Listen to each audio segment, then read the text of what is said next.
For this week's report, spooky events are occurring all around town this month. Elm trees are returning to Exeter. Making strides against breast cancer walk. A recap of this year's Beer and Chili Festival. The community reflects on Indigenous Peoples Day. Information on Household Hazardous Waste Collection Day. And an update from the Exeter Public Library. For Exeter TV, I'm Bob Glowacki, and this is the Exeter Biweekly Report. Let's get started.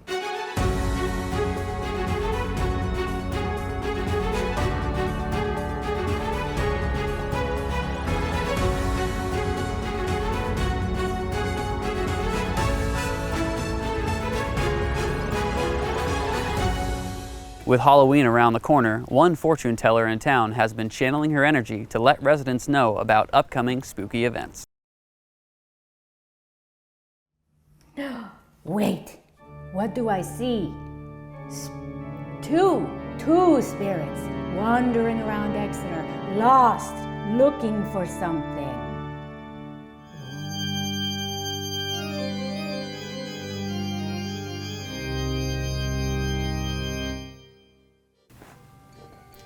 Gabe, buddy, why the long face?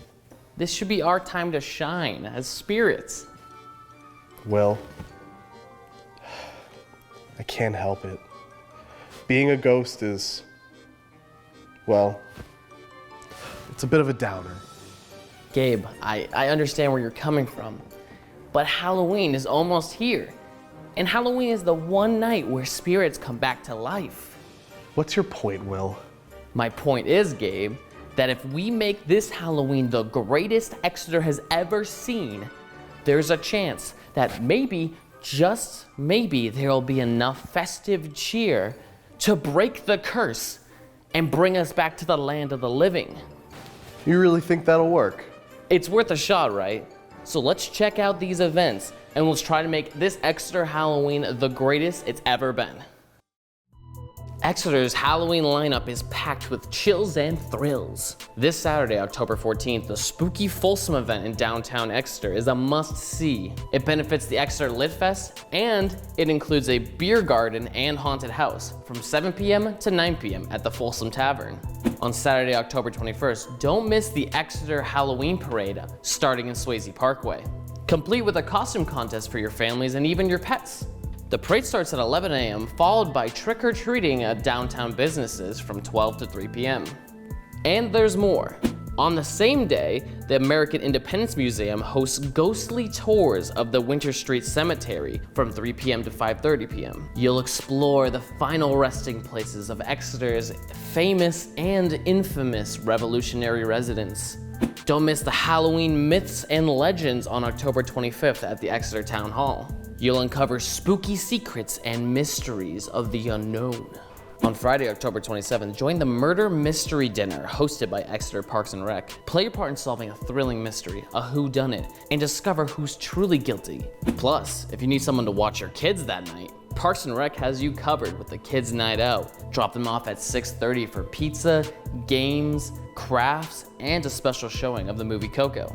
For those who are more interested in dancing, visit the Exeter Area YMCA at 7 p.m. on the 27th to see the local kids perform the Thriller Dance.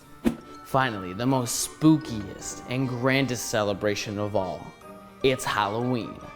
On the 31st, you can expect trick-or-treating in Exeter. You know what, Will? I think you're right. I think we can do it. Yeah, I think this year, we're gonna make it the best Halloween Exeter has ever seen. Yeah, that's the spirit, Gabe. Go out there and show the Halloween spirit like never before. We got this, baby.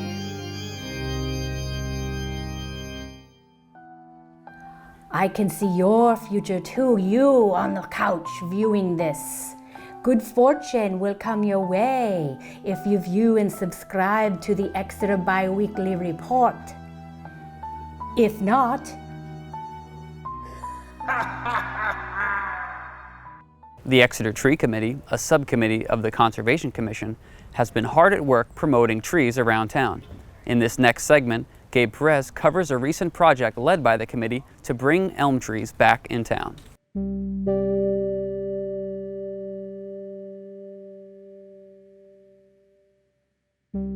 the 1770s, an unsuspecting little tree was planted within Yarmouth, Maine's ecosystem, an elm tree by the name of Herbie.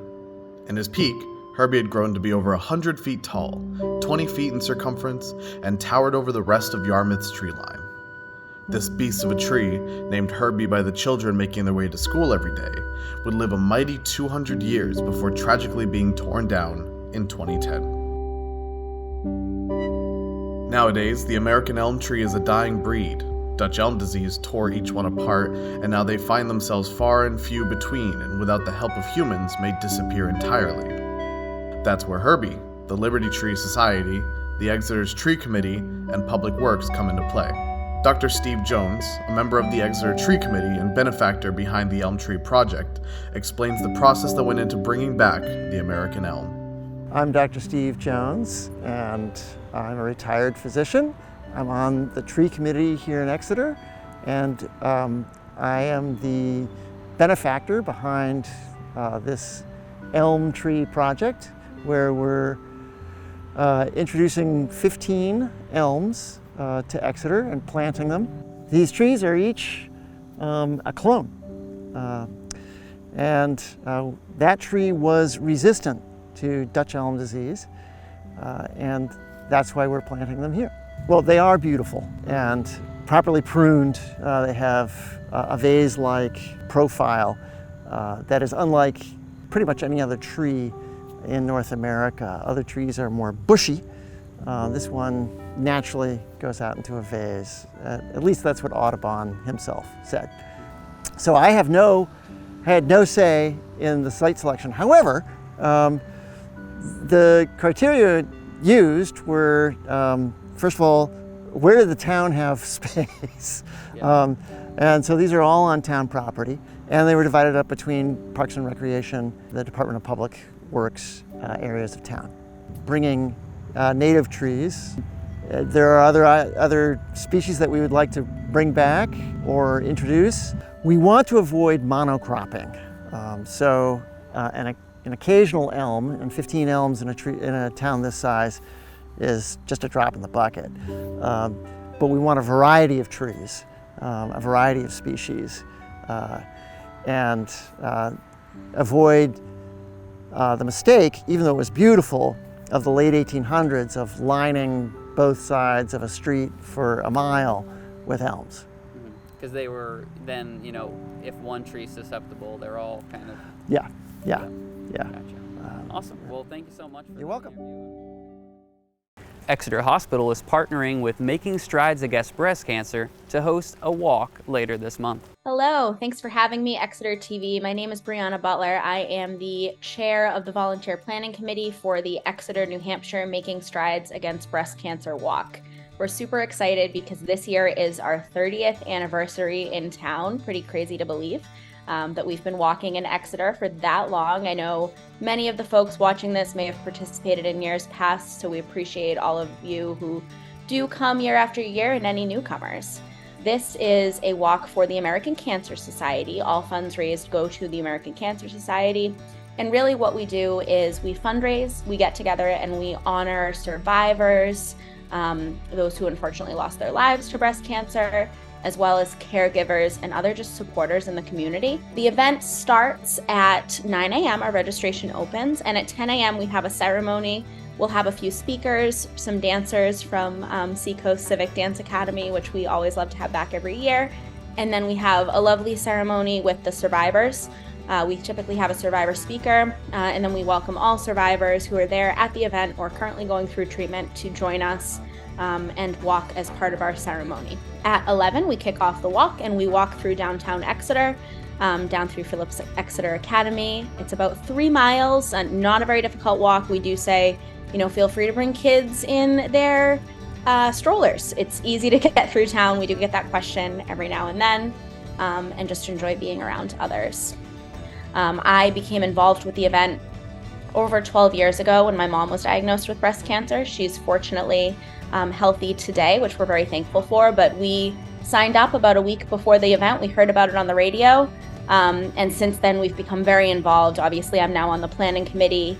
My mom is as well. And we just find it to be a super valuable event for our community, for breast cancer survivors, for those going through it in the community. And of course, it raises funds for the American Cancer Society.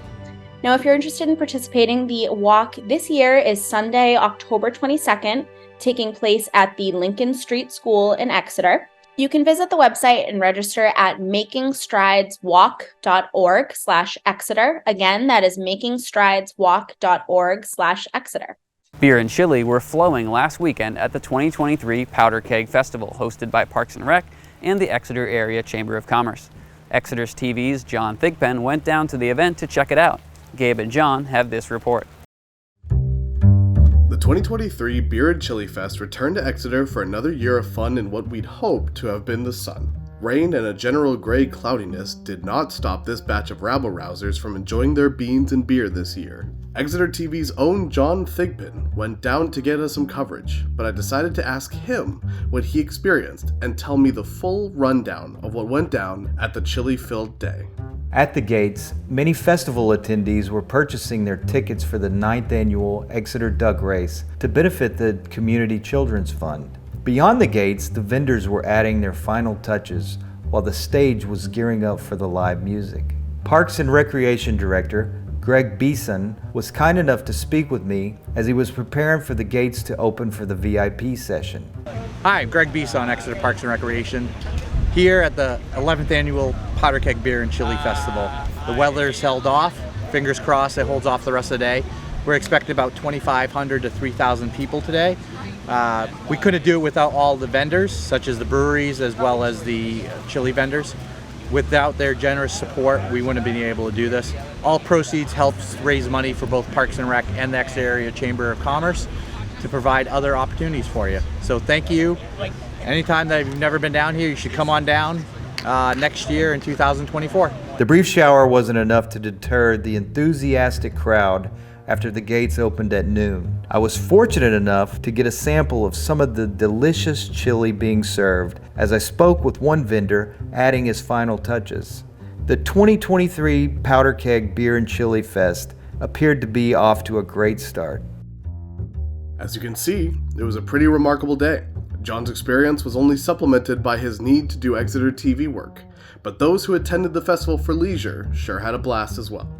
If you want to come and check out the festival for yourself next year, you could check out the festival's website for future dates and events at www.powderkegbeerfest.com. Community members gathered this past Monday to commemorate Indigenous Peoples Day in Founders Park.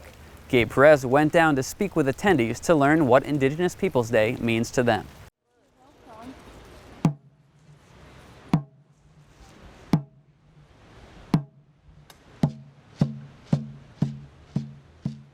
We began today's event by singing a song called Indakina, which translates to our homelands. We thank Creator and we thank all those that came before us. That song was actually developed in response to the land recognition that has been going around throughout the country.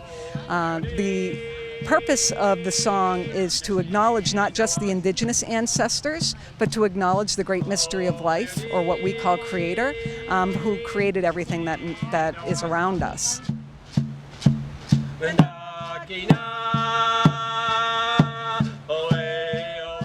Land acknowledgement for Exeter was written, I think, about 3 years ago. It was a collaborative effort. We contacted the Indigenous Cooperative Collective group out of Durham. I think they're based out of Durham. Helped us tremendously with the language. The Historical Society worked on it along with the American Independence Museum, because we wanted to be sure that when we opened events or started any kind of activity that we remembered where we're standing. And I think that's what a land acknowledgement really serves to help us, to reminds us where we are standing. We've been working throughout our tribal territory, creating acknowledgement statements. And what these statements do are acknowledge not just the Indigenous people who originally inhabited these lands and continue to do so, but the statements are designed to ask the local community to caretake these lands the same way that we did as Indigenous people. Today's program takes place in Musquamscook, now called Exeter, and Ndakina, the traditional ancestral homeland of the Abenaki, Pennacook, and Wabanaki peoples, past and present. I, on the side, am a author-illustrator of children's books, and I started this because I don't speak my own language. My father's side, they weren't allowed to. It was taken away. My mother's side, same thing. So I started years ago, I don't even remember how, working with the Lakota Nation through another contact. And I picked up their language, and it just made me realize that so many languages are lost on a daily basis, not just our country, but across the world, but especially Native American languages. And when you lose language, you lose culture.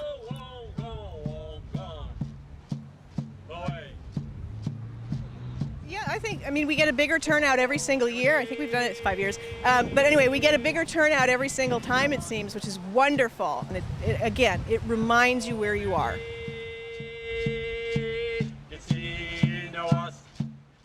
Once a year, residents have the opportunity to get rid of hazardous waste. Will Tapley spoke with Tricia Allen at Public Works to learn about this year's Hazardous Waste Collection Day. Clean out your sheds, garages, and workbenches. Household Hazardous Waste Day is coming up on October 21st. Once a year, Rockingham Planning hosts Hazardous Waste Day here at the Exeter Public Works Department. This provides an opportunity for residents to dispose of hazardous waste safely that they have accumulated over the year. Many towns are invited to participate. If you live in Exeter, Stratham, Newfields, East Kingston, Epping, Seabrook, or Southampton, you may attend. At Public Works, we strive to be environmentally conscious. As we are primarily focused on the proper disposal of these items, we would like to remind residents to be sustainably conscious as well. Could these items be properly stored to use again rather than buying new? If you need to purchase items on this list, could you find less hazardous alternatives? Make sure you visit the town website and find the Hazardous Household Waste Day page to pre-register for the event. Registration is required. Household Hazardous Waste Day will be on Saturday, October 21st from 8 a.m. to 12 p.m. The fee is $15 per household to offset disposal costs. Please arrive on time at your registered time slot to minimize delay. It's very important to adhere to the 10-gallon waste limit and make sure the items you're dropping off are accepted. For additional questions or information, please contact Rockingham Planning at 603-778-0885. See you there! And we have an update from the Exeter Public Library.